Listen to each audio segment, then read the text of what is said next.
What's going on, everybody, and welcome back to Comic Breakdown. If you are new to the channel, do me a favor, hit that sub button, hit that notification bell, make sure you're not missing any of the awesome content we have coming out. And with this video, we are jumping into Suicide Squad issue 11. If you have not been keeping up with this run, go ahead, check out the link in my description as well as the top of this video. It will get you completely caught up on everything that has been going on with Amanda Waller's Suicide Squad. And so far, we have seen a lot happen, with them barely able to steal the alien tech from Oa, finding themselves cut off from transportation. But with our Suicide Squad making it back to Amanda Waller is currently being hunted not only by the US government, but she is also being hunted by Rick Flag and his makeshift Suicide Squad. And the question everyone has been asking, where the heck is Bloodsport? And so, with that being said, let's dive into this breakdown. Alright gang, so as we dive into this issue, we are finding out exactly what has been going on with Bloodsport.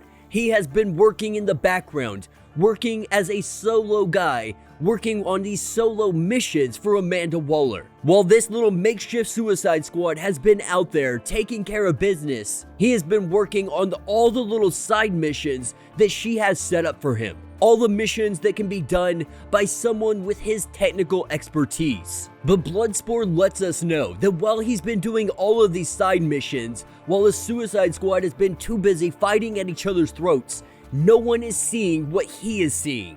Amanda Waller, she is slipping. That she has been so focused on her goal that she is getting lost in all of the details. This would be the perfect time for any of them to escape. Bloodsport, he knows this, yet he is still here. He is still doing her bidding. But for Bloodsport, he says that he never actually had a choice. And at the end of the day, Amanda Waller has him beat. And so he continues doing these missions, doing one after the other. On one of these missions, he runs into the one and only Peacemaker. And Peacemaker, he has been waiting for him for quite some time now. Making this short and sweet, he breaks it down to him. He knows Amanda Waller has gone too far, that the closer she gets to her goal, the more details slip by her. And they both know the devil is in the details. Letting him know Colonel Rick Flag, he has assembled his own squad and he's getting ready to take on Amanda Waller, with Peacemaker being sent to grab Bloodsport. And what they do know about Bloodsport is that he no longer has a bomb in his neck.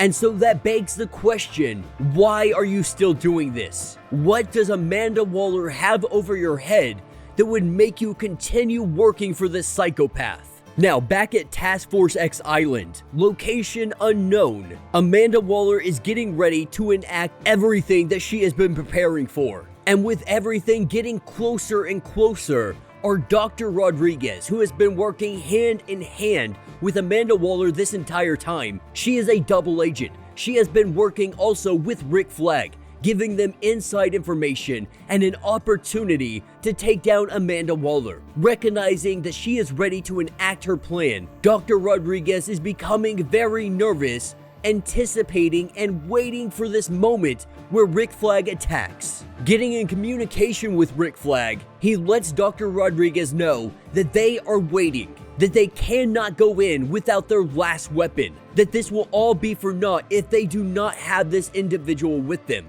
That individual being Bloodsport. Rick Flag will not go in, regardless of the team he has assembled. That is the last piece to his puzzle, and lets them all know that Peacemaker right now is trying to get Bloodsport to side with them. Now, of course, that's going a little bit sideways because we jump over to them and they are right in the middle of a fight. Bloodsport had given him the opportunity to walk away, but Peacemaker, of course, he's not gonna do that. And so, the two of them, they begin to duel it out, and we pick back up at Task Force X Island. And we have Dr. Rodriguez going to both Talon and Culebra, asking them if they have been in contact with Rick Flag, with them also telling her that they just need to wait. Of course, she is very impatient, but Talon gives her a knife and says if you want to end this, if you want to do it yourself, go ahead and do it. Take this knife and go take care of it. But if you're not going to, you need to wait like Rick Flag says so. Meanwhile, our Suicide Squad, they are still at each other's throats.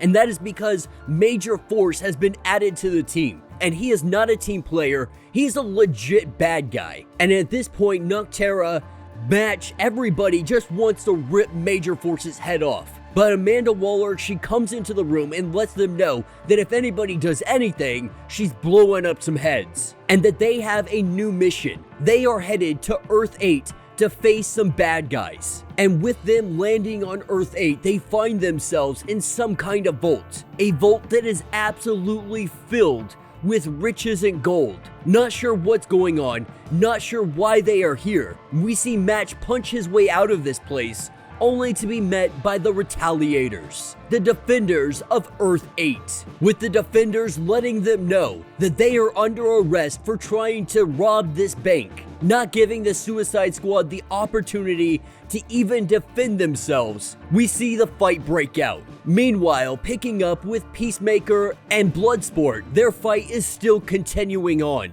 And Bloodsport, he really is trying to figure out what is different about Peacemaker? What made him all of a sudden decide to grow a conscience? But what happened to him is what happened when he went after the Swamp Thing. The Swamp Thing gave him his freedom, took that bomb out of his neck.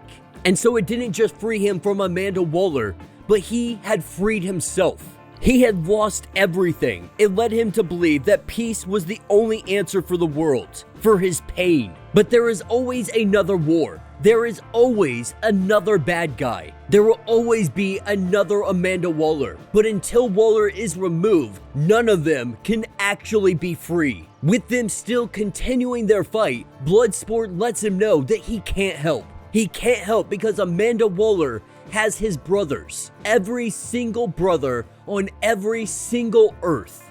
Every Earth in the multiverse, Amanda Waller has taken his brother hostage. So even without a bomb in his neck, Bloodsport has no choice. He either fights for Amanda Waller or he loses his brother in all realities, in all existence. This is why Bloodsport continues to fight for Amanda Waller even without a bomb in his neck. Now, picking up with the Suicide Squad, they are currently facing off the Retaliators. But this goes sideways, and it goes sideways very quickly. Because while most of them have a no-kill rule, that rule does not apply to Major Force. And so Major Force, he begins to kill the Retaliators, and Match tries to stop him. So Amanda Waller currently waiting to see what happens with the Suicide Squad. Rick Flag waiting for his opportunity to bring in Bloodsport. Everything is building up. Everything is preparing for this one moment. With Bloodsport getting the upper hand on Peacemaker. Peacemaker bleeding on the ground, getting ready to be executed. He has one last thing to say to Bloodsport. One last thing to tell him before he is put out of his misery. And with a gun to his head, that is where we pick up with Major Force just wreaking havoc on the Retaliators. Starting to kill them off one by one, we see the Retaliators, they make their retreat. They get out of here before any more lives are lost. Unlucky for them, this was just Squad 1. This is where we see the lightning strikes. We have Fangman, Thrill Kill, Dead Red, Blood Punch, and a few other individuals.